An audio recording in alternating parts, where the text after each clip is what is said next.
The uncelebrated years of racial progress.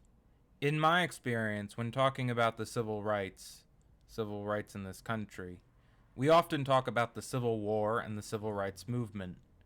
But the years prior to and after those years were every bit as eventful.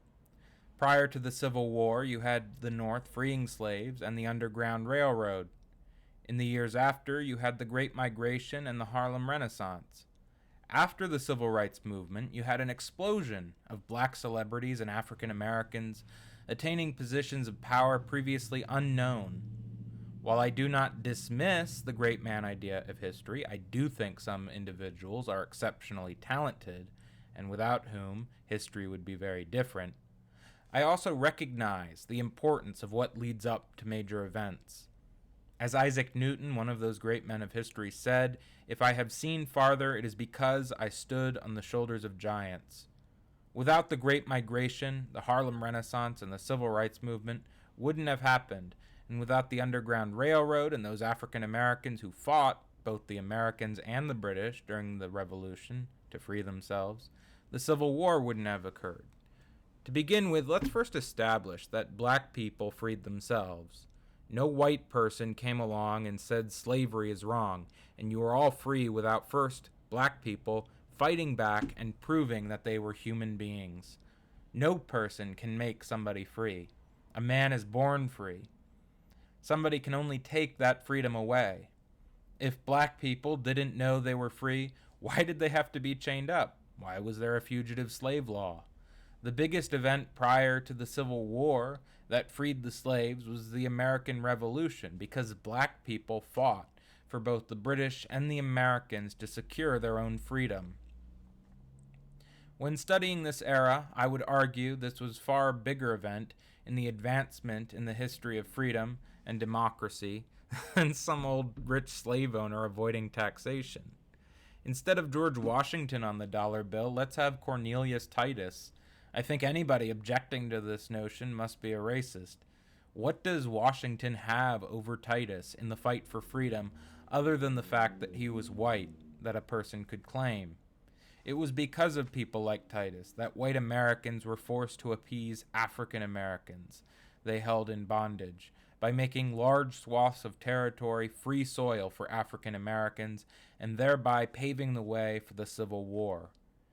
It was this free soil that enabled African Americans in this country to flee from their chains in the South, and by fighting for the British, African Americans had created for themselves a safe space beyond these shores if things got even worse. Frederick Douglass, after his owners tried to reclaim him, and again after Harper's Ferry, which he was associated with, he fled to Britain. The mingling of whites and blacks in the North created a new culture not based on white supremacy, but held a promise of multiculturalism. It was the notions of pluralism and white supremacy that led to the Civil War, with pluralism and freedom winning the day. And once again, like in the Civil War, black people would free themselves. With all the Southern racists outfighting the Union, black people could wreak havoc in the South. They could burn down the plantation or flee to join the Union Army. After the Civil War, aside from a handful of black politicians elected in South Carolina, things looked bleak. Reconstruction ended with black people being stripped of almost all their rights in the South, and the murder of black people was effectively legal and would be up until the present day if you wore a police uniform.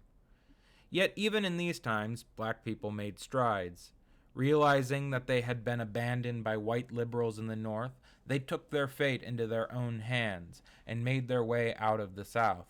The North was by no means a post-racial paradise, but it did offer enough freedom for black people to produce their own unique and separate culture from white America in what became known as the Harlem Renaissance. It was here that the seeds of the civil rights movement were born. Realizing that being black wasn't something to be ashamed of, and that you could be talented and insightful, led to black people, at least in the North, to demanding greater rights with greater audacity than anywhere else at any other time. Sometimes they broke down the old order without even realizing it. One interesting figure was Jack Johnson, who fought for nobody but himself. But because he stood upright and did what he wanted as a black man, he gained respect and installed a pride in fellow blacks. Therefore, representation is so important. With a man like Jack Johnson, a young black boy growing up in a white supremacist nation like our own, can now think to himself, well, if Jack Johnson could succeed, maybe I can too. After the civil rights movement, further advances were made. This time, black people were now starring in movies, whereas previously, when it came to film and Hollywood, black people had always been portrayed as servants. We finally, in 2008, had the first black president. But of course, Obama, that was the peak. We used up all the potential that the Civil Rights Bill had offered. We did all we could with what it enabled, and now people were beginning to realize, like Malcolm X did in the 60s, that just because a black person succeeds, it doesn't mean his success will trickle down to all black people everywhere. That requires economic reform. While one or two black people might rise above their surroundings, a vast number of black people are still trapped in poverty, just as, while some black people escaped slavery, that wasn't possible for all. Now we are entering another period, like that of the 1960s and 1860s, where the success of the in-between years is no longer enough. New laws are needed for further success to happen. Just like putting gas in a car on a long trip, every now and then you need to stop to refuel, and currently we are running on empty.